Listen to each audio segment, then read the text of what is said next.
kalau pembahasan masalah guru sejati dan ilmu sejati tidak lepas dari hal-hal gaib. Sebenarnya mungkin bisa kita katakan di sini hal yang sangat sensitif. Mungkin tidak banyak yang bisa menerima secara gamblang. Karena itu sebelumnya mohon maaf apabila yang kita sampaikan nanti kurang berkenan. Mohon jadikan itu sebagai dongeng atau sebagai cerita seperti apa yang dulu pernah diceritakan oleh orang-orang tua kita tentang sejarah-sejarah atau apapun itu.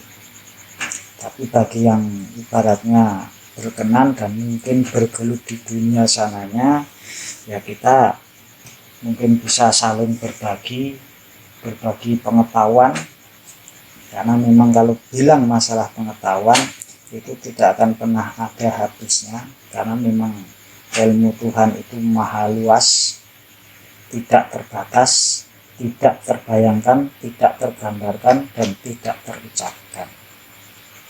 Makanya kalau kita mengucapkan segala sesuatu yang berkaitan dengan ilmu sejati ini insya Allah disukai oleh sebagian saudara-saudara kita yang memang senang sekali dengan pembahasan atau pendalaman tentang dunia kebatinan. Karena mungkin banyak sekali filsafah dari sepuh-sepuh. Nah, kalau mau membahas ke sini mungkin tidak lepas dari budaya Jawa, mungkin yang lebih banyak ditekankan di sana, karena kami memang berawal dari orang Jawa, jadi nggak lepas dari budaya Jawa itu sendiri. Banyak sekali filsafah kasepuhan yang menceritakan duwe ana kayu gum susu angin. Carilah kayu gum susu angin untuk bisa menemukan guru sejati. Nah, mungkin dari pembahasan kayu gum susu angin itu pun dari satu guru ke guru yang lain atau dari spiritual satu ke spiritual yang lain agak sedikit berbeda. Nah, perbedaan itu janganlah dijadikan suatu pegangan untuk membuat suatu perbedaan, tapi jadikanlah perbedaan itu sebagai pelengkap sehingga bisa kita jadikan referensi kita dalam menggali atau mengenali ke arah sana.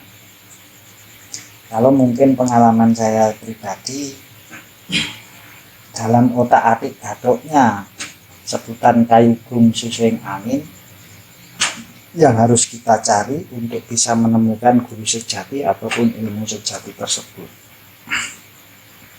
Nah, makanya yang namanya budaya Jawa ataupun ilmu kejawen itu sendiri, kalau kita banyak saksikan di channel-channel saudara-saudara kita di sana, bahwa titiknya itu tidak bisa lepas dari Baban Hawa Songo, tidak bisa lepas dari Manteng Pucuking Grahana, tidak lepas dari melihat ujung hidung. Kita harus tahu keluar masuknya hidup, karena sebenarnya keluar masuknya hidup itu yang menghidupkan itu tidak lain adalah angin itu sendiri, atau udara, atau oksigen. Karena tidak ada satu manusia pun yang bisa hidup tanpa oksigen. Bahkan tidak ada satu makhluk hidup pun yang bisa bertahan hidup tanpa oksigen. Karena memang angin atau udara itu adalah sumber hidup itu sendiri. Makanya dalam keyakinan kejawen, orang-orang yang mempelajari jati diri, mencari guru sejati, mencari sedulur papat kelima tancer, tidak bisa dihindarkan dari semedi, tidak bisa dihindarkan diri dari ini itu yang berkaitan dengan nafas yang lepas daripada udara itu sendiri. Karena ketika kita bisa melihat masuk keluarnya hidup, nah, cara gampangnya saja, cara lahiriahnya saja, kalau bisa kita artikan, kalau bisa kita logikan, adalah kita berusaha mengetahui bagaimana ketika angin itu masuk lewat hidung kita, kita rasakan aliran angin yang masuk ke dalam paru-paru dan terus berjalan di dalam darah, denyut nadi dan lain sebagainya, kita ikutin terus sampai udara tersebut habis, kita bakar di dalam untuk membakar, mengalir bersamanya darah. Dan kita lihat ketika angin sudah keluar berupa karbon, berupa kotoran yang menyebar kembali ke alam semesta ini, dengan melihat, dengan merasakan keluar masuknya angin itu tadilah, apabila benar-benar kita hayati, kita nikmati, kita berusaha merasakan angin yang masuk dan terus berputar di dalam perut, di dalam paru-paru, di dalam jantung, di dalam darah, kita rasakan alirannya tersebut. Disitulah kita, kalau di dunia kebatinan, akan menemukan sesuatu sensasi yang lain, yang mungkin di situ akan memberikan pelajaran-pelajaran kepada kita tentang hidup dan kehidupan. Nah, disitulah sumber awal kenapa ada kata-kata golek ono kayu gum susuing angin. Carilah kayu gum susuing angin. Karena pada prinsipnya, yang kalau kita bicara masalah angin, tidak mungkin bisa lepas dari yang namanya kayu. Tidak mungkin bisa lepas dengan yang namanya pohon. Karena pohon itu adalah penyaring atau penghasil utama daripada oksigen. Di mana kotoran yang kita buang di siang hari diambil oleh zat hijau daun, diambil oleh daun, dimasak oleh daun beserta dengan sinar matahari, maka terjadilah fotosintesis kalau orang bilang sekarang di dalam ilmu pengetahuannya. Maka disitulah tercipta udara segar. Nah, hubungannya dengan filsafat golek ono kayu gum susing angin, yang namanya kayu gum itu adalah kayu yang besar. Di mana yang namanya kayu besar, pasti di situ daunnya rimbun, buahnya banyak. Nah, sedangkan yang namanya kayu gum susing angin, kayu yang sangat besar itu adalah menjadi tonggak utama sumber kehidupan. Karena tidak ada satu makhluk pun yang bisa hidup tanpa adanya udara tersebut. Dengan belajar daripada filsafah kayu gum susing angin tersebut, kita perhatikan pohon, kita perhatikan daun, kita perhatikan bagaimana prinsipnya itu, intisarinya bagaimana kita bisa mempelajari, mengenal tentang pohon, tentang kayu yang besar, tentang kayu gum susing angin. Karena di situ banyak sekali terdapat filsafah kehidupan. Intisarinya adalah perenungan diri, intinya adalah jati diri. Kalau orang mau melihat ke sana dengan seksama, dengan teliti, dengan rasa, dengan logika, dengan menghususkan antara cipta, rasa, dan karsa kita, dan juga keimanan kita tentang Sang Pencipta, kita lihat, kita pelajari angin tersebut, kita hirup anginnya, bagaimana kita seolah-olah bisa membayangkan diri kita menjadi kayu gum tersebut, menjadi kayu besar tersebut, di mana kayu besar tersebut menjadi benar-benar sumbernya penghidupan. Karena selain daunnya menghasilkan oksigen, nah di situ juga bisa menahan ketika ada air hujan yang turun dengan lebat sehingga air tidak longsor, dan dia pun bisa menahan air sampai siklus penghujan berikutnya untuk bisa menyimpan air yang bisa dijadikan menjadi sumber penghidupan manusia, yaitu menyediakan air bersih. Yang namanya kayu besar, di situ banyak sekali binatang-binatang yang bisa bernaung mencari hidup di situ. Selain itu juga kayu yang namanya kayu sudah besar, di situ bisa menghasilkan banyak sekali buah-buahan. Daunnya kita bisa manfaatkan. Nah, intisari dari kayu gum susung angin itu adalah pelajaran, jadilah engkau seperti sebagaimana kayu yang besar tersebut yang banyak manfaatnya. Dimana kalau kita bisa menjadikan filsafah kayu gum itu di dalam diri kita, bahwa kita itu penuh dengan manfaat, siapapun yang berkaitan dengan kita itu bisa mengambil manfaat dari kita.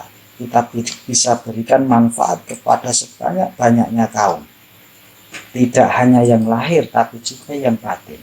Karena yang namanya kayu gum itu tidak jauh apabila dengan apalagi yang namanya keyakinan orang-orang Jawa. Yang kayu besar itu selain itu juga banyak sekali penghuni makhluk-makhluk gaib umpamanya. Jadi filsafah kayu gum susung angin di situ, bagi siapa yang bisa mempelajari di situ secara detail, maka itu adalah sumber keimanan baik lahir maupun batin, baik dunia maupun akhirat.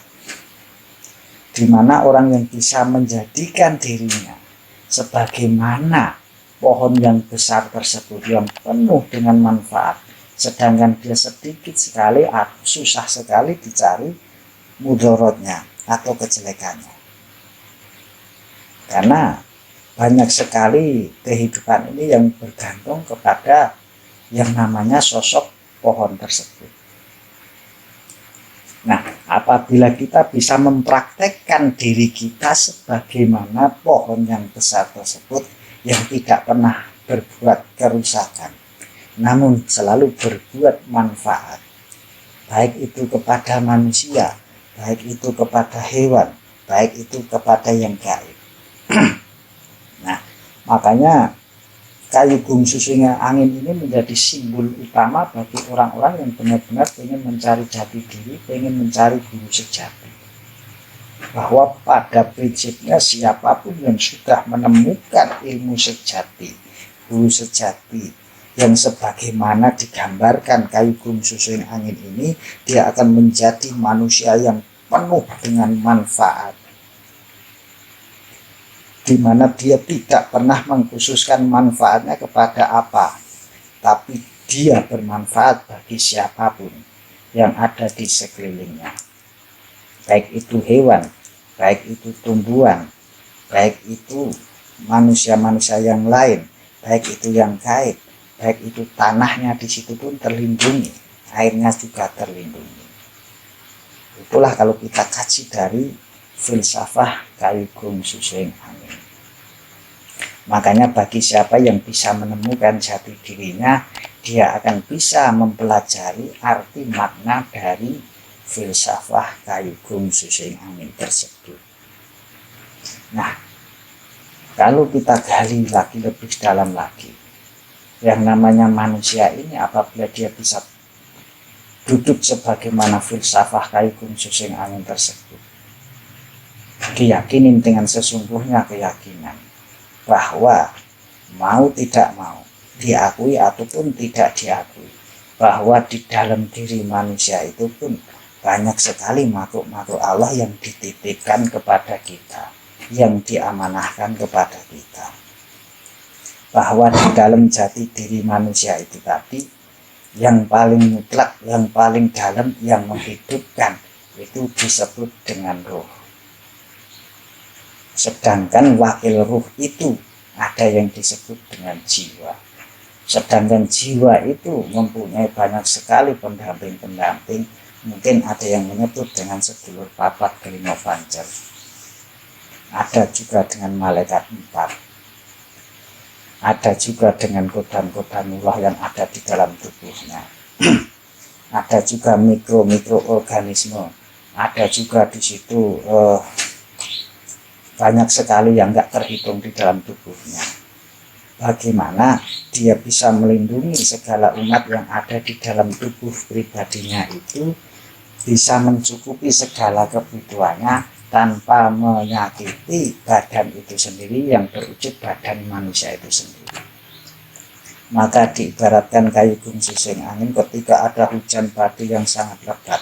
Dia bisa melindungi binatang-binatang yang bernaung ataupun manusia-manusia yang bernaung di bawahnya. Dia pun bisa melindungi tanah itu sendiri dari gerusan air karena akar-akarnya menahan air tersebut. Dan ketika hujan sudah reda, dia mampu menahan air sehingga tidak cepat kembali ke laut.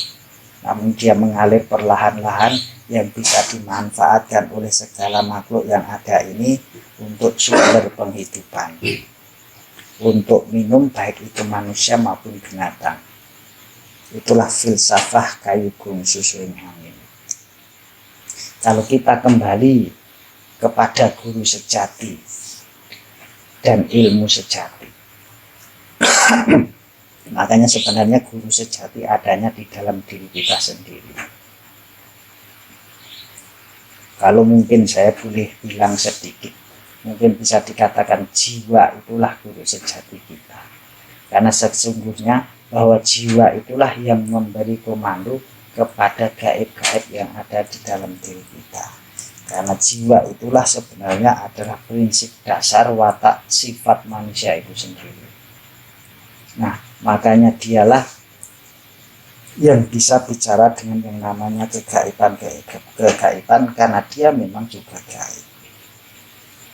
Makanya ketika kita sudah bisa mencari guru sejati, menyatu dengan jiwa, menyatu dengan diri, dialah yang akan membimbing kita, yang akan mengingatkan kepada kita tentang hal-hal yang gaib yang di luar akal pikiran kita. Hal gaib yang paling utama yaitu tentang perjanjian kita, bahwa manusia harus kembali ingat bahwasanya sebelum dia dilahirkan di alam kandungan sudah ada suatu perjanjian yang sudah kita janjikan. Sebagaimana kalau kita hidup di dunia ini perjanjiannya apa, disitulah yang akan mengingatkan. Itulah yang disebut dengan guru sejati. Sedangkan ilmu sejati adalah apapun yang diciptakan oleh Allah di alam semesta ini, itulah ilmunya Allah yang mutlak, itulah yang disebut ilmu sejati. Karena memang pada sebagian besarnya hal-hal yang diciptakan oleh Allah itu bisa dibilang gaib, walaupun ada lahiriahnya, namun hakikat dari segala sesuatu yang kelihatan itu tetap gaib. Yang namanya gaib hanya bisa dilihat oleh gaib. Itulah bagi siapa yang bisa menemukan guru sejati tersebutlah yang akan menerjemahkan alam semesta ini dengan ridhonya Sang Pencipta, sehingga kita bisa mengetahui apa yang perlu kita ketahui untuk melanjutkan perjalanan hidup dalam rangka memenuhi perjanjian manusia itu sendiri. Maka sebenarnya manusia itu mengalami dua kali perjanjian, yaitu perjanjian awal dan perjanjian akhir. Perjanjian akhir adalah di mana manusia itu sebelum dilahirkan di alam kandungan mendapatkan perjanjian. Sedangkan hampir 99,9% manusia di dunia ini lupa akan janjinya, lupa akan jati dirinya. Sedangkan hanya sedikit orang yang tertarik dan mau menggali tentang jati diri. Karena manusia itu sudah banyak tertipu oleh akal pikirannya, sehingga apapun yang dia lihat, dia katakan itu kebenaran. Sedangkan kebenaran mutlak adalah lahir dan batin, itu adalah satu kesatuan itu yang harus saling kenal mengenal. Apa yang dilihat lahir akan dilihat batin, apa yang dilihat batin akan dilihat lahiriah. Itulah menyatunya lahir batin. Nah, makanya bagi siapa yang bisa menemukan kesejatian hidup dengan menyelaraskan antara akal dan pikiran dan juga rasa, disitulah awal pisah, bahwa dia akan mengingat segala perjanjian dan mulai mempelajari tentang ilmu sejati. Nah, bagi siapa yang sudah bisa menggali ke sana atau mempunyai keinginan ke sana, disitulah orang baru bisa berhubungan atau mengetahui bagaimana yang dikisahkan oleh saudara-saudara kita ataupun yang memang baru berkembang besar sekarang ini tentang perjalanan Satrio Bingit Ratu Adil. Karena perjalanan Satrio Bingit Ratu Adil tidak pernah lepas dari yang namanya gaib. Karena dia adalah wakil gaib. Dialah yang akan menselaraskan apa dan bagaimana kehidupan di akhir zaman ini. Karena tidak akan pernah bisa sampai dan ketemu dengan ilmu sejati selama kita masih mentuhankan atau mengandalkan atau dengan 100% menggunakan akal dan pikiran kita.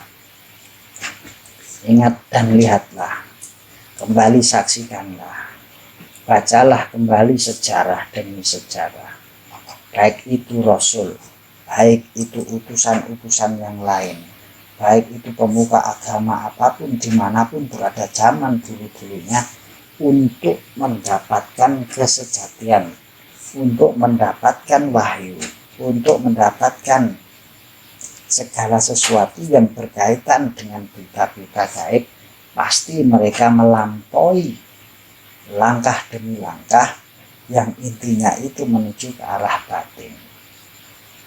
Apalagi sekarang ini sudah mau menginjak bulan puasa, katakan sudah bulan puasa, karena peradaban puasa ini adalah peradaban yang paling tua. Puasa itu ada semenjak adanya ciptaan, baik itu ciptaan Adam maupun sebelum Adam, puasa sudah dikenal. Apalagi yang namanya puasa bulan Ramadan ini adalah mutlak untuk Tuhan. Tidak ada satu apapun yang dilakukan, yang diperintahkan oleh manusia ini yang untuk Tuhan. Satu-satunya yang untuk Tuhan, kata Tuhan. Puasa di bulan Ramadan ini untuk. Nah, sebenarnya kalau kita kembali ke peradaban puasa, tidak ada satu hal pun yang namanya batin yang bisa kita capai tanpa puasa. Nah, sedangkan orang-orang suci dahulu yang mendapatkan petunjuk dari Tuhan, sebenarnya itu sudah ditunjuk dari lahiriahnya. Namun dari lahiriah itu pun itu selalu dijaga oleh Sang Pencipta dari segala kesalahan-kesalahan yang akan mengotori diri untuk menjadi pembawa berita. Nah, yang harus kita ikuti untuk menemukan kesejatian dan ketenangan hidup, kita harus ikuti jejak-jejak beliau-beliau itu.